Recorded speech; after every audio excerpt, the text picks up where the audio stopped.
naona chungu umekiinjika. Hakijachemka nikusongee. Sasa subiria, nikusongee, nikuivishie, nikuletee. Subiria majibu yake. Sasa wewe subiri. Naona mnataka maneno.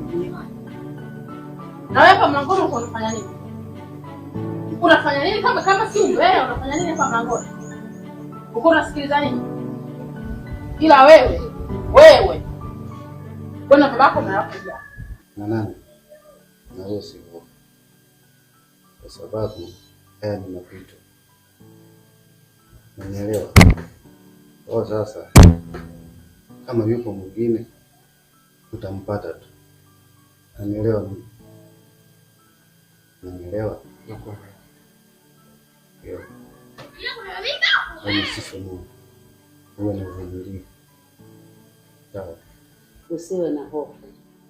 Utapata tu na mwingine wako kwa mzaliwa. Usiwe na hofu. Mungu yupo, atakujalia. Hawezi kukutupa. Utampata tu. Hata usiwe na hofu. Wako wengi wazuri, wenye imani, wenye roho nzuri kama yule. Utampata tu. Tuombe kwa jina la Yesu, utampata.